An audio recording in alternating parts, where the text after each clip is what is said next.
Hello everybody, my name is David Burke. Today I'm going to give you a confessional about alcohol abuse because I have suffered from this problem. It all started one night at a party that me and my best friend went to. When we got there, the party wasn't really live, wasn't too many people there, so we decided to get bored. When we was in there, we seen some friends started going out, so we asked if we could follow them because we was bored and we had nothing else to do. While we followed them, they took us to the car and they began drinking. Now at this time, me and my best friend didn't drink, so we was just in the car watching them do their thing, and we was really lost. So as the shots went around, it finally came to us, but we refused like we always do because we didn't want to drink. They were so wild and happy, and then they started getting on us, talking about we're soft and we're not real college kids because we wasn't a drink. So the peer pressure kept floating in, and eventually my best friend decided to take a shot with him after they went around a few times. Now, seeing that I rode with my best friend, I really didn't want him to be alone, so I said, if you take one, I'll take one. So I decided to take a shot with him at this time. We took the first shot, went down, and then this is pretty much when the night started going downhill. After the first one, we continued to drink more and more, drinking more and heavily, and we was failing to realize that we were becoming extremely drunk. Soon enough, we decided to go back to the party, and by this time, we're very drunk.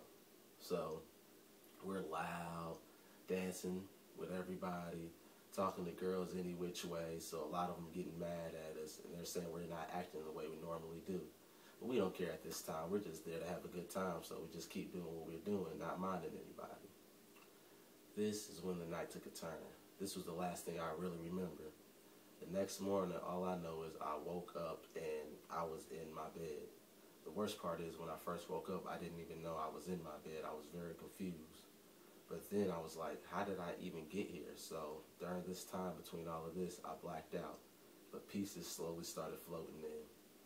I checked my phone to see that I had several missed calls from my friends.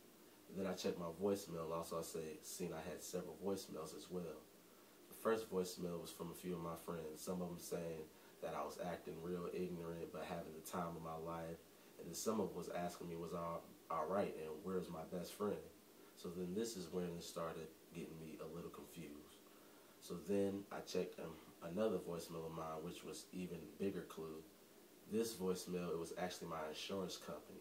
They said that my Pinto was in the bottom of Wabash River, and that they had to use a crane to get it out. So with this voicemail, he was telling me all the damages that was done to it and how much my insurances went up and the cumulative price that I had to give them if I ever wanted my car back. Now, it's a Pinto, so at this time I'm thinking, well, they can just keep the car because the prices was extreme. So now it's all starting to make sense. I'm thinking, okay, my car's gone. Friends asking me about me and my other best friend, so where is my best friend? And then that's when I got my final voicemail.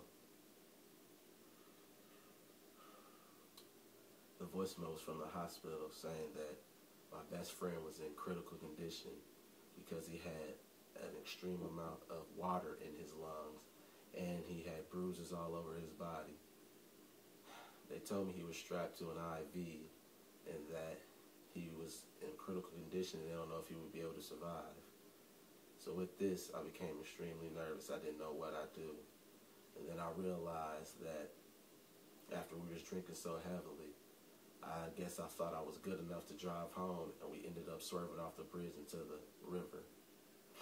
I guess I must have made it out okay, but my friend wasn't, so he ended up going to a hospital while I'm here still doing my confessional. That's not even the worst part. When I woke up this morning, the cops were banging at my door. They told me that after me and my friend got to the hospital, they started asking me questions, so out of nervousness, I decided to run, which was not the best idea. So as you can see, my night turned out pretty good, right? Or what would you say? I got drunk, started talking to girls any which way, being disrespectful, so no one likes me anymore. My car got towed. My best friend is in the hospital right now in critical condition, doesn't know if he's going to survive. and now I have a court date because I was running from the law. So overall, just don't drink and drive. If that's one thing you take from here, don't drink and drive. Even if you drink a little bit and it's still buzzed, please give your keys to someone else, because this story could be you next time. And I also like to show you just another video of what can happen if you decide to not take these precautions. Thank you.